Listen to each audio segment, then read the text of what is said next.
Okay, we have a new handout for you tonight, which we're going to be passing around.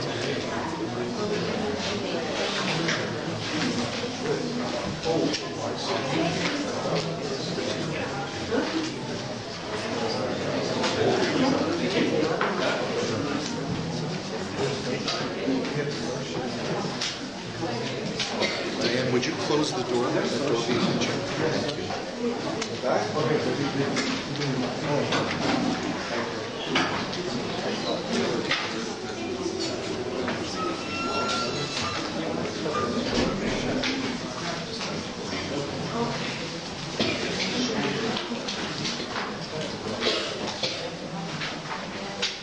Good evening, everyone. Torah and Science Part 3.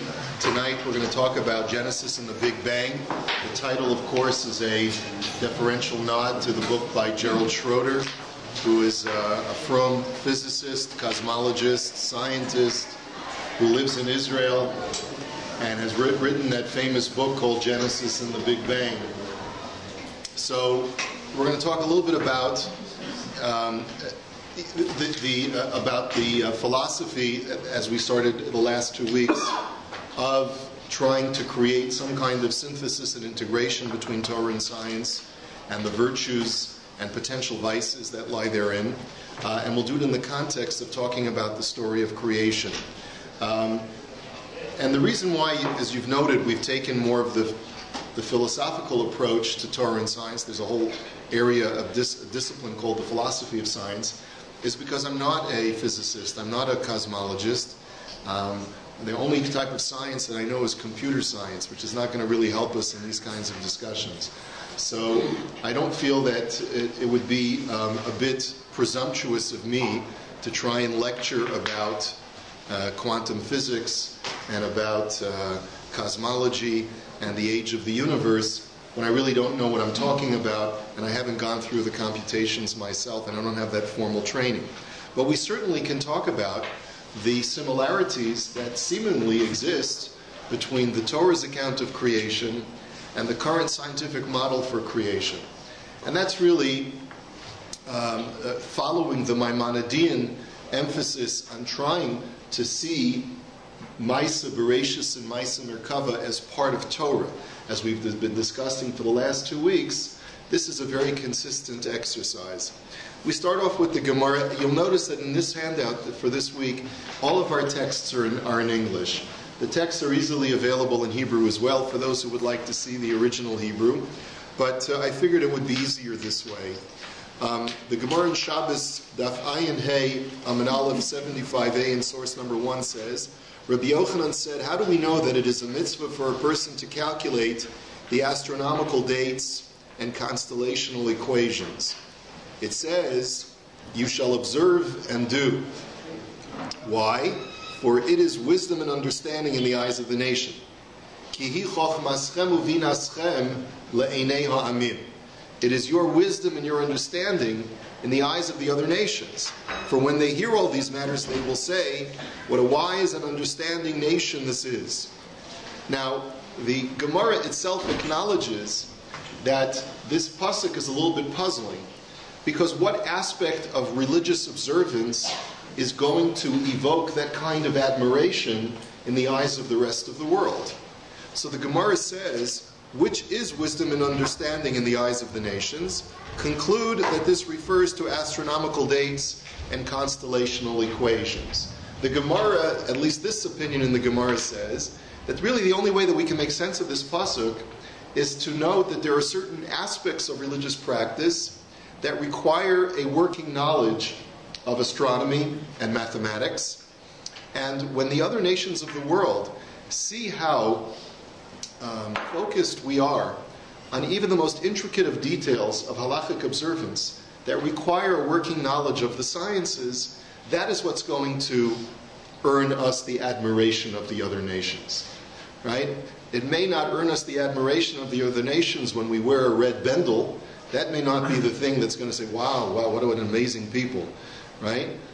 It may not earn us the admiration of other nations when we have certain social structures which may look a little silly to the outside world, but This, for sure, when they see the intricacies of the Ibor HaChodesh, of the way that we calculate the Jewish calendar based on astronomical positionings of the stars and of the other celestial bodies, they're going to say that this is a pretty impressive religion. It's a pretty impressive nation. We see as well that there is some level of equivocation among some of the medieval commentators as to, like we saw in the past, as to the value of trying to engage in this kind of exercise of looking at the story of creation and seeing science within the story of creation, in the Maisa Bereshis. For the most part, we find that many of the most popular Rishonim that we study and that our children study have extolled the virtue of trying to associate what was modern science in their day with the cosmology of the Torah, the story of creation and the story of how the world came into existence that is contained in the Torah. And the Gemara itself talks about the creation in terms of a Big Bang, which is why today in the 21st century, Jews who are studying science get very excited about this. Because more today than ever before in scientific history is there a cosmological model that so coincides with the Genesis account of how creation came into being. There have been other suggestions about how to reconcile the medieval cosmological understanding of the origins of the universe with the Genesis story, but today it gets even more exciting. And so I'd like to run through you both the medieval interpretation and the modern interpretation.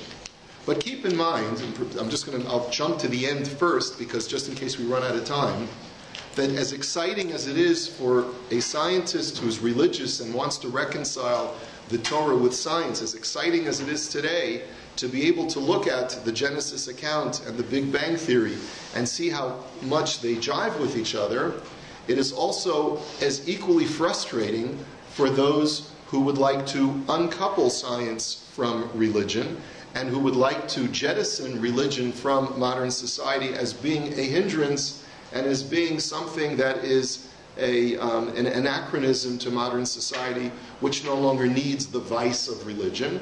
And it is therefore, there's a certain backdrop, a psychological backdrop perhaps within certain members of the scientific community to try and distance themselves. And so if you look at that there's in source number 9, New Scientist magazine from January 13th, 2012, the Genesis problem. Yeah? This is one of many, many things that have been written on this subject. The term Big Bang was famously coined as a term of abuse. During a radio interview in 1949, cosmologist Fred Hoyle was pouring scorn on the idea that the universe simply popped into existence when he unwittingly invented a catchy name for the theory that eventually won out. You see, there were two theories in the middle part of the 20th century that were vying for victory of what was going to be the accepted model of the origins of the universe. One was known as the steady state theory, and the other was known as, gaining more steam, was known as the Big Bang. Ironically, these two models have been around with us since ancient times. And Rabbi Yehuda Halevi in the Kuzari talks about it, the Rambam in the Moreh Nevuchim talks about it. They use different terminology because the theories that existed in ancient times and in medieval times were not based on modern physics and modern science. But the modern scientific theories actually very much mimicked the debate that was going on in the ancient and medieval world. What the steady state theory essentially argues is that the universe, although it's observably in a state of constant expansion, does not necessarily indicate that at some point the world came into being from one point, but rather the world has always existed in its expansive state, but that matter keeps getting filled in some kind of spontaneous way that matter is constantly created as the universe continues to expand. But there was never a time of some kind of explosion, some kind of a moment in time when there was nothing and then the universe came into being from some kind of single speck of some cosmic egg that eventually exploded. Then comes along the Big Bang Theory and says that the evidence seems to indicate that the universe in its expanding state must have originated at some point some 15 to 20 billion years ago. And so he goes through this. He says the Big Bang is now part of the furniture of modern cosmology, but Hoyle's unease has not gone away. Many physicists have been fighting a rearguard action against it for decades, largely because of its theological overtones. If you have an instant of creation, don't you have a creator? Cosmologists thought they had a workaround. Over the years, they have tried on several different models of the universe that dodge the need for a beginning while still requiring a Big Bang. But recent research has shot them full of holes. And you can follow up in the other articles that are online. It now seems certain that a universe did have a beginning. Without an escape clause, physicists and philosophers must finally answer a problem that has been nagging at them for the best part of 50 years. How do you get a universe complete with the laws of physics out of nothing? That's the mystery, okay? Now, of course, religious history, religious literature tries to answer that very question. And as we'll see, ancient philosophy and medieval philosophy also tries to answer that question, how do you get all that exists out of nothing?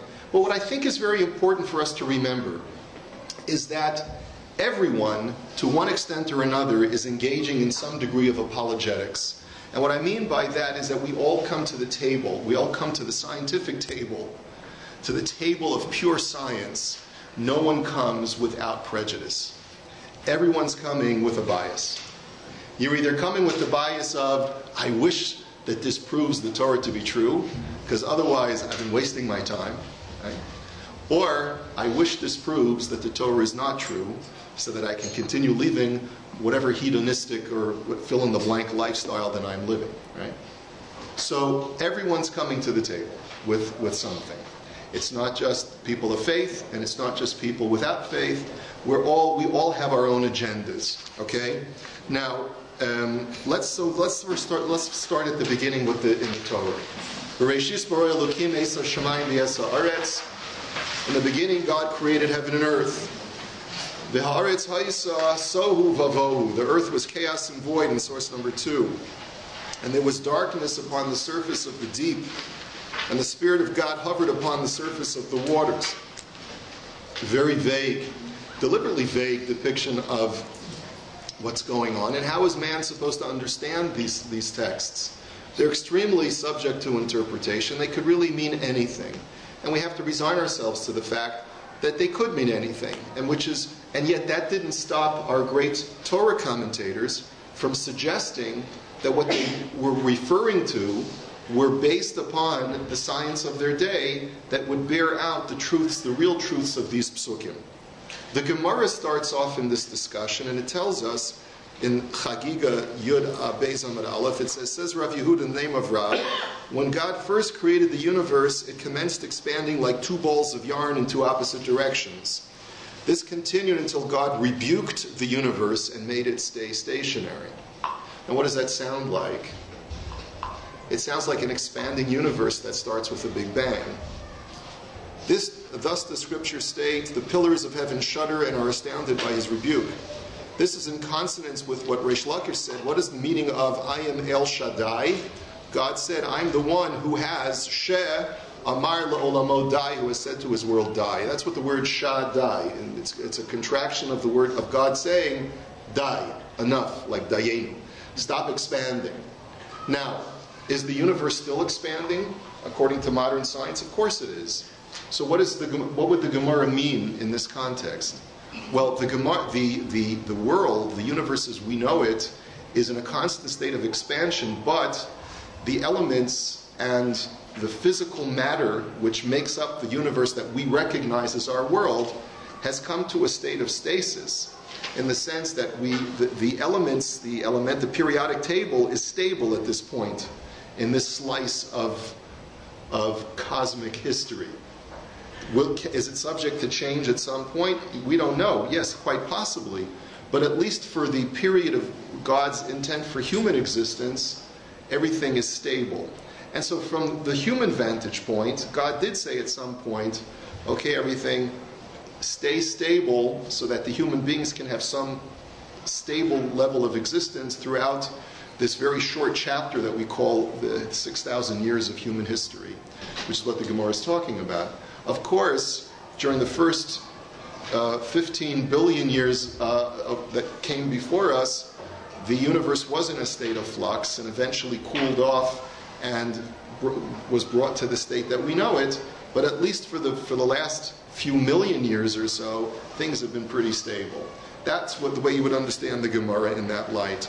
So the Maharsha just adds a slight comment. The Maharsha is a medievalist as well, an early Acharon or a late Rishon, depending upon how you know that period of time, around the 15th or 16th century. The Maharsha says the expansion of the universe was commensurate to God's infinite nature.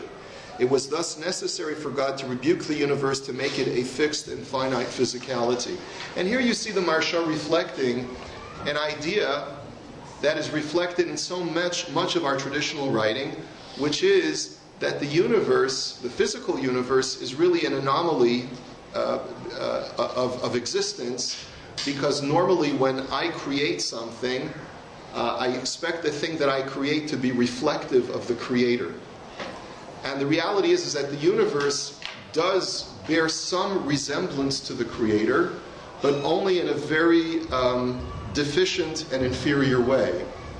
God, by the nature of his perfected essence, lacks all physicality, because physicality, by definition, is flawed, it is temporal, it is something that is antithetical to God's unity and to God's perfection. Well, if that's the case, then how could God be the cause of all that is physical, flawed, subject to deterioration and decomposition? So this in itself is the subject of a huge area of Jewish literature and secular literature as well. Around the 3rd century, there was a school of philosophy called Neoplatonism, which arose out of the ashes of earlier schools of philosophy. As a matter of fact, one of the precursors to the school called Neoplatonism was a Jew in the 1st century whose name was Philo. And he had contributed a lot of his Jewish worldview based upon his understanding of monotheism. And eventually this movement concerned itself with one primary issue, which is the interaction of a unitary God and how that unitary God interacts with a world that is truly multitudinous, that is the antithesis of a unitary God. And so this school of philosophy, as did many others in the medieval world, came up with this model that says that there is an indirect emanation that comes from the ultimately perfect God who is completely unknowable, and this perfect God emanates beings or essences that are shadows of itself or himself, and those shadows or emanations beget other emanations, and those emanations beget other emanations, and each emanation from the original perfect being is slightly altered from the original being until eventually you get down to our world, which is very distant in resemblance to the original origin or the original cause of all that exists. That's the philosophical model, and throughout the centuries, different models have been constructed and crafted to try and explain how the perfect unitary non-physical creator could be responsible for a universe that is so dissimilar to him or to it. Okay, that's the area, and this is a discussion that is taken up in Jewish literature as well, both in Maimonidean literature in the Moreh Nevuchim, and in earlier literature than the Rambam, and later literature than the Rambam. Some have argued that the Zohar's depiction of the Sfirot, the Sephirotic system of the 10 features of the Sulam, or of the Godhead, are directly influenced by Neoplatonism and this need to try and explain how you get from the God who's above the Sulam, is above this Eitz Chaim, this tree of life, which with this 10 Sephirotic components, and how it translates into interfacing with man down here, and it has to go through different channels and different emanations. It's the very same idea. The man has always been fascinated throughout the ages with God's interaction with a universe that is so dissimilar to him, and how that works. In the same vein, we find that this is really what the Maharsha is reflecting. The universe, if it was truly reflective of its creator, should have continued expanding to the point where it became all-encompassing and infinite in nature. God said, there's this process called Tzimtzum, where God sort of says to the world, you have to remain confined. You can no longer realize your ultimate destination of being as resemblant to your creator as possible, and you have to stop. So that's the way the Gemara depicts the expansion of the universe from its original source. Let's go a little bit further. The book of creation also originates around the 3rd or 4th century. According to Jewish tradition, it goes back even further. It goes back to Avraham Avinu, and some say even to Adam Harishon. Rabbi Yehuda Halevi suggests that Avraham Avinu composed the book of creation at a stage of his life when he was trying to understand the world around him, to try and find and recognize the Ribono Shel Olam by just examining the world. And he came up with certain ideas about God and God's interaction with the universe. And if you look at Sefer Yetzirah, you try to read it, it is completely unintelligible. Basically, what is the function of Sefer Yetzirah? It's a recipe book on how God created the universe. God basically took the essential building blocks of the letters of the Aleph Bet, combined them together in different permutations, and it was those letters of the Aleph Bet that acted as the basic structures of our universe. And there's a lot of very difficult text in the book of creation, but it seems to be an elaboration upon the very first pasuk that says, after Bereshis, it says, "V'haaretz ha'isa tohu vavohu v'choshech al pnei tahom." The world was chaos and void. There was darkness on the face of the waters, and the Spirit of God hovers over the face of the waters. So, the book of creation writes, God made substance from chaos. He made something from nothing, and he hewed the great pillars from the intangible spirit. God engraved water from the spirit, and from it he hewed chaos and void, mud and clay. He made them into a kind of row of flowers. He positioned them like a wall. He made them into a cover like a ceiling, and he poured water over them, and they became earth. What the Sefer Yetzirah means? Very mysterious. A lot, obviously, metaphorical, but Rabbi Yehuda Halevi in the Kuzari says that the idea of water to describe primordial matter is quite appropriate, because water by its definition is something that has no form. It has a very fluid form. It's really, in a sense, unformed, because you pour water in a cone-shaped vessel and the water takes the form of the cone. You pour it into a rectangular-shaped vessel, it assumes the shape of the cube. So water represents primordial matter that was as of yet unformed. And this is the way that chaos and void are depicted, is this kind of unitary matter, incipient ingredient that eventually has to continue dividing and spreading out and become structured. And again, this depiction of starting off more similar to its creator and then breaking up into its constituent components and becoming less and less similar as it continues dividing and spreading out until eventually becomes our world. Now, we won't go through the Kuzari tonight because we're going to be short on time, but let me go on to the Ramban. The Ramban tells us as follows.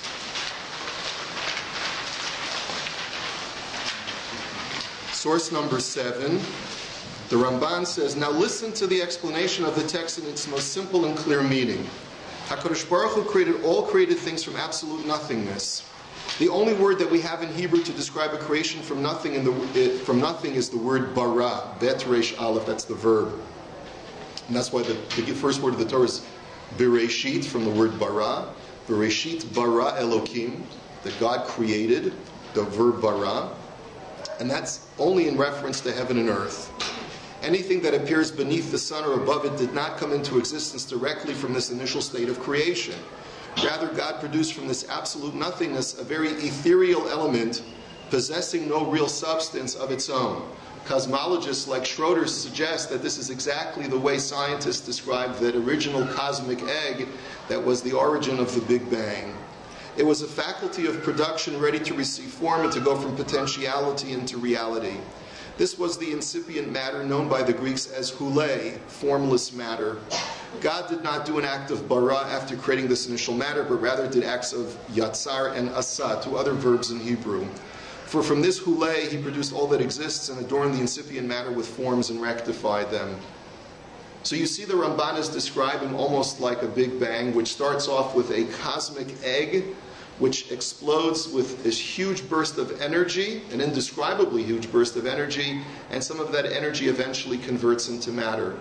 That energy, that formless matter that doesn't even have mass yet, could also be the water that is described by the Sefer Yetzirah. Now the reason why this is all fascinating, the reason why the Ramban felt that this exercise was important, was because A, he subscribed to the idea that if you can study science and you can line it up with the Torah's account of reality, then that's virtuous. But it's also important to realize that there's part of this is polemical, because the Ramban is aware that there is a steady-state theory of his age. Just like there's a 20th century steady-state theory that says that the world was never created, the steady-state theory of the Ramban's time was Aristotelian in nature. The Rambam, Maimonides, talks about this extensively in the Moreh Nevuchim. Aristotle had a logical premise. His logical premise was, there is no way that an unmovable and unchanging God could at any point in history just spontaneously create something from nothing. Because if that were the case, then it shows that God is changeable and God is movable.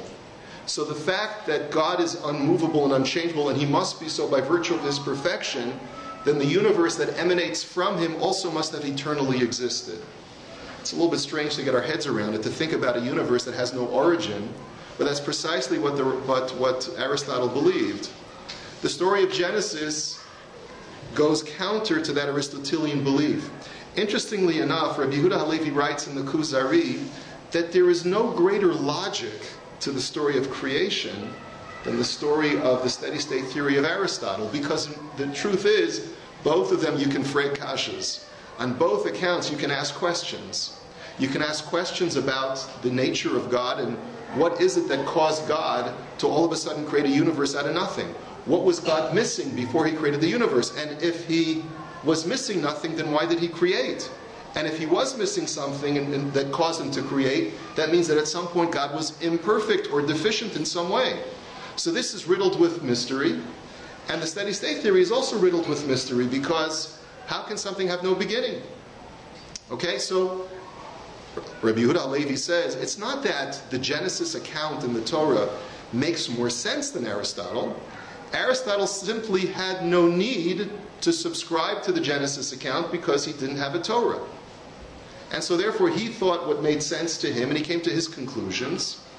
But the Creatio ex nihilo, the Yesh Me'ayin story, the story of creation of the Torah, is equally logical, and we have a compelling reason to rely on it because that's our tradition.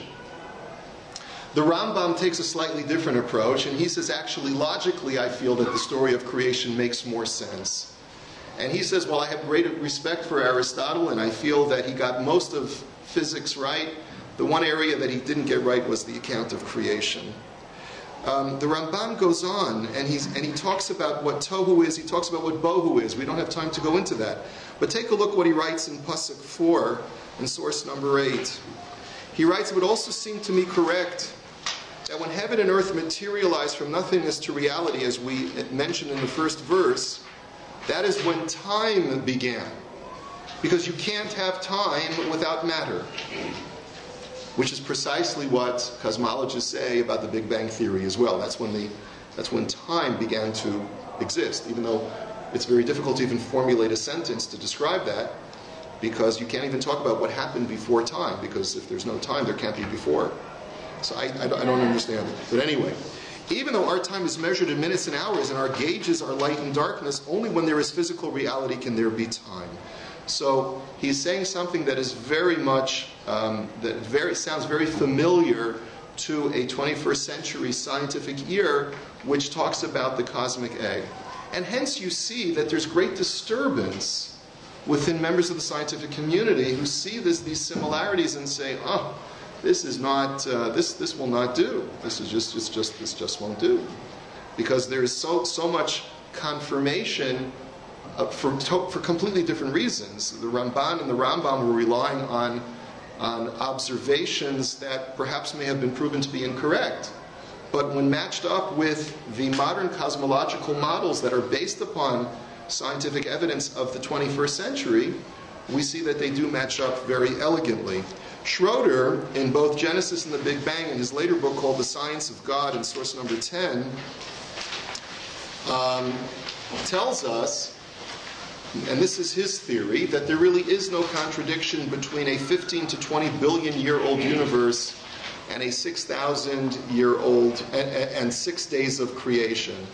Because he uses the theory of relativity, and he says that the more energy there is, the faster, or the more energy, the more acceleration there is in a system, then the slower time is. And so at the very, very beginning of the Big Bang, one day, when energy slows down to our rate, is equivalent to what he says about 7.5 or 7 billion years, based upon the fast rate of the emanation of energy at the time of the first period after the Big Bang. Again, like I said, I just provide this for you for comprehensiveness. I can't do the math the way he does, and I can't confirm or deny his figures. But he feels that it works out elegantly in his model. He also has a dilemma, which I've heard other people put forward, which is everything seems to work out except the third day of creation, because the third day of creation talks about the existence of vegetation, and the Torah talks about vegetation growing on the third day. It's a little bit problematic because on the fourth day is when God positions the sun and the moon and the stars. So how can you have things growing? How can you have vegetation growing on the third day if it's billions of years before the sun and the moon and the stars are visible? So he comes up with a very interesting model. You can take a look at the book if you're interested, but I don't want to really dwell on that too much. The point that I want to leave you with is that at no point at least in a discussion of creation, a discussion of the origins of the universe, should a person necessarily feel conflicted that he's got to choose between the Genesis account and the scientific account. This is one of those elegant situations where the scientific account actually supports the Genesis account now more than ever. I can't necessarily say that about other areas in science. I can't say that, for example, about evolution. We'd have to come up with a different discussion about how evolution does or does not jive with the story of the creation of Adam and Eve as the first two human beings. We'd also have to have a long discussion about how archaeological findings show that there was some kind of human existence that predates the Adam and Eve story in the Garden of Eden 6,774 years ago. Not by a lot, but perhaps by a few thousand years. We have to go through that and discuss what Tselem Elokim is, what the image of God is, and what the message of the Torah is trying to communicate. But at least you have at least one area where you can point to and say, wow, the story of Bereshis is pretty cool, because the more we learn about the origins of our universe, the more we see that whatever God was trying to communicate in the Torah speaks to us today as well.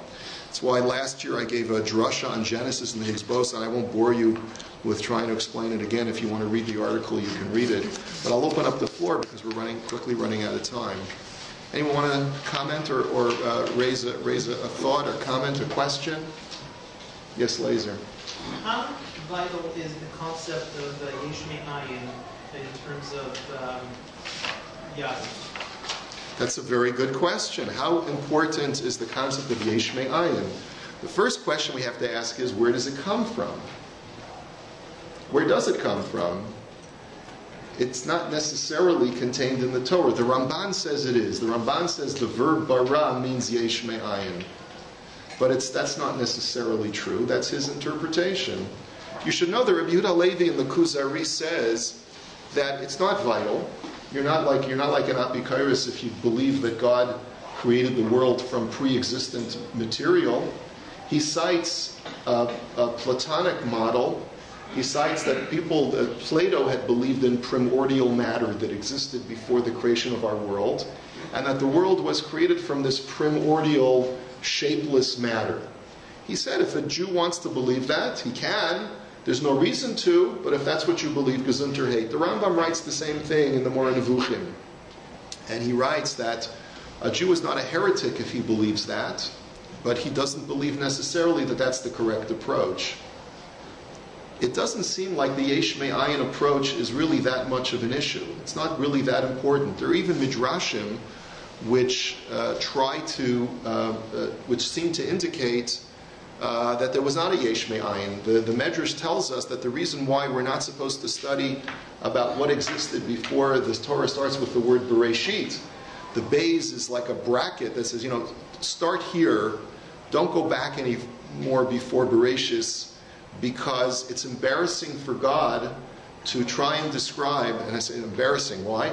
Embarrassing because if you were a king and you built a palace on a garbage heap, would you want people to know what was there before the palace was built? So Chazal are clearly indicating that there was previous material. What that material was and what its nature was, we don't really know. But why the emphasis on Yesh Me'ayin is because whatever did exist before has no bearing to the reality of the world, the physical world that we find today. And that seems to be what Yesh Me'ayin is.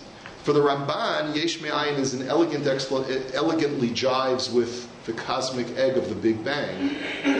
But for others, Bereshis really begins with the creation of our world, and there was stuff that predated it. Yes? Could you please clarify the point you mentioned? You cannot have time without mass. I was under the impression I have problems equating time prior to day 4 when the sun was created, because without sun, there is no time. Without people, there are clocks, there's no time either. But well, let me ask you, Dr. Fortinsky, on a cloudy day, is there time?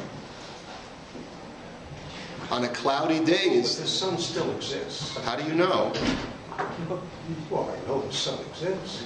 Well, you believe the sun exists. Well, I mean, I've seen it. Now, one of the things that Schroeder suggests is that it's not that the sun came into existence on the 4th day, but the sun became manifest to the world, to the planet Earth on day 4, because if there was this mist and the atmosphere had not yet been completely formed in its current state with the proper gas proportion of gases, oxygen and nitrogen, the atmosphere could have been filled with opaqueness and cloudiness, and therefore the positioning of the stars and the moons might not have been visible to the world yet. But I can't comprehend what you mean by mass and time. You cannot determine the time without mass. Well, that's Einstein. That's the theory of relativity. I mean, that's not the Ramban was basically saying that time and space are inexorably linked, and without space you can't have time. I'm not the scientist here, but this is not something that should be so foreign to us, because this theory has been accepted for about 100 years by now. Theory of relativity is about 100 years old. Yes. Is God in the Yesh, like the Yesh Pizza says? Is God in the Yesh? I'm not sure what you mean by that. You'd have to elaborate. I'm thinking of the difference between the transcendent God and the immanent God. Yeah. So is the immanent God part of the Yesh? Is he still there? Yes, presumably so. Despite the tzimtzum of this world, God inserts himself into this world. That's how prophecy is possible. That's how interaction with the human being is possible, because God is immanent. But there's always that tension between immanence and transcendence in Judaism. And so ultimately, in order to believe that God can manifest himself to mankind, there must be some level of presence of God within the Yesh. The Baal HaTanya interestingly calls this world Ayin Meyesh instead of Yesh Me'ayin, because really this world is nothingness in comparison to the true reality of God. Yes, please. Schroeder's theory is that Homo sapiens could exist tens of thousands of years ago, and the 6,000, the thing that occurred on the last day, the creation of Adam, was actually civilization. So he says that if you look at the history books, at least Western history, you'll find there isn't much evidence of civilization before 6,000 years. If you look at world history, you find Chinese civilization, for instance, existing tens of thousands, at least 10,000 years ago. Right, so it depends on it. So Rabbi Yehuda Levi addresses that in the 12th century too. He talks about India, which is, again, perhaps he's referring to anywhere in the Far East. He says, I don't believe the world history of the Indians. He says, I feel the Indians have an unreliable history. They've stretched their history too far. I don't have an expertise in archaeology either. So if a person would advance archaeological evidence of a civilization that exists beyond 7,000 to 8,000 years, so then again we'd have to suggest that they may have been humanoid in form, been able to be capable of creating crude tools to be able to function in a human-like way, but did not have the Tzelem Elohim, did not have the level of intelligence. They had writing, for instance, in China. They had what? Writing, which is a very, very key evidence of civilization. Yes, so again, I don't know. We'd have to have a sidebar discussion about... define civilization. Yeah, we'd have you had Cro-Magnon, you had the Neanderthals, they had their own little... But they were writing. Writing, it started with the cuneiform. And also perhaps with the hieroglyphics. I think I'm actually starting to understand where I'm going. Because it seems to me that, as the Rabbi mentioned, we're all coming with our own prejudices here. So it doesn't seem like science and Torah the theory of science and sort of the theory of Genesis can exist on their own. It seems like each one is using the other as a crutch. Had the scientists not had the Torah version, they couldn't dispute it with their own theory. And if we wouldn't have the Torah, we wouldn't be able to dispute the science. So each view is not independent of the other. It's an interesting perspective. I mean, a true scientist tries not to be swayed by any external thing that is not empirically demonstrable. So a truly dedicated scientist basically says, I'm going to study cosmology through the telescope. I'm going to try and come up with the mathematical calculations that provide a cogent theory for how the world got to the way it is. And that's what he's supposed to do. But it's not possible because the state creation has always been here. Yes, but a scientist is supposed to block that out. It's supposed to say, I'm not going to... So perhaps it's, like I said, it's we all come with prejudices that we bring to the table. Please go to the next class. I'm sorry to go a little bit over. Have a good night, everyone.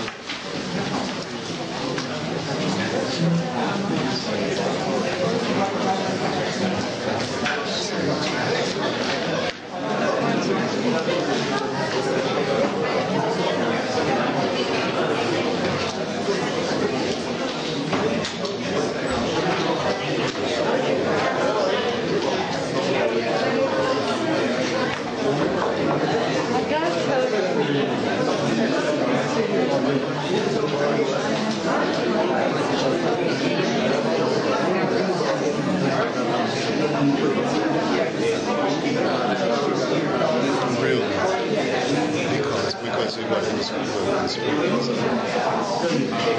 He was a part of the conservative church.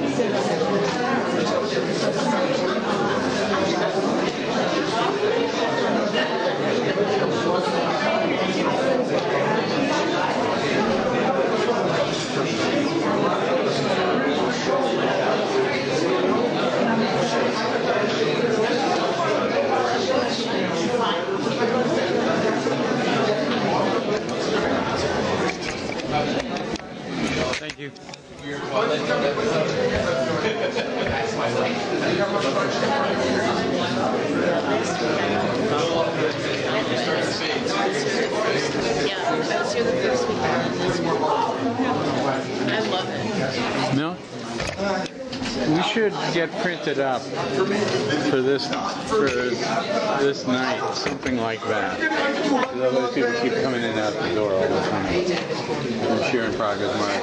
Because they're also making art. So some printed up for the front door. Okay? Where your sash? Are you going or are you going to go? I just wanted to ask the Rabbi.